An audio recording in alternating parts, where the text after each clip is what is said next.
My fellow citizens, events in Iraq have now reached the final days of decision.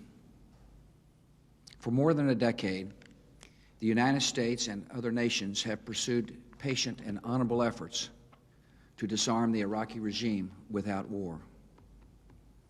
That regime pledged to reveal and destroy all its weapons of mass destruction as a condition for ending the Persian Gulf War in 1991. Since then, the world has engaged in 12 years of diplomacy. We have passed more than a dozen resolutions in the United Nations Security Council. We have sent hundreds of weapons inspectors to oversee the disarmament of Iraq. Our good faith has not been returned. To eliminate weapons of mass destruction. In recent days, some governments in the Middle East have been doing their part. They have delivered public and private messages urging the dictator to leave Iraq so that disarmament can proceed peacefully. He has thus far refused. All the decades of deceit and cruelty have now reached an end. Saddam Hussein and his sons must leave Iraq within 48 hours. Their refusal to do so will result in military conflict, commenced at a time of our choosing. For their own safety, all foreign nationals, including journalists and inspectors, should leave Iraq immediately. Many Iraqis can hear me tonight in a translated radio broadcast. If we must begin a military campaign, it will be directed against the lawless men who rule your country and not against you. As our coalition takes away their power, we will deliver the food and medicine you need.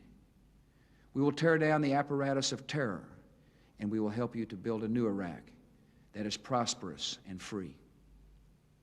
In a free Iraq, there will be no more wars of aggression against your neighbors, no more poison factories, no more executions of dissidents, no more torture chambers and rape rooms.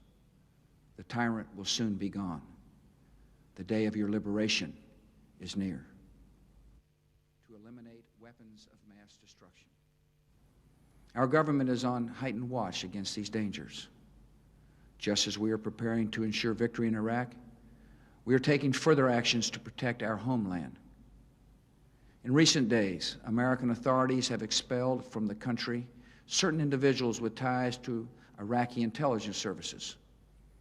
Among other measures, I have directed additional security at our airports and increased Coast Guard patrols of major seaports. The Department of Homeland Security is working closely with the nation's governors to increase armed security at critical facilities across America. Should enemies strike our country, they would be attempting to shift our attention with panic and weaken our morale with fear. In this, they would fail. No act of theirs can alter the course or shake the resolve of this country. We are a peaceful people, yet we're not a fragile people, and we will not be intimidated by thugs and killers.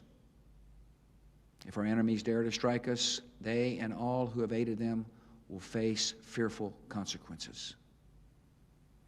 We are now acting because the risks of inaction would be far greater.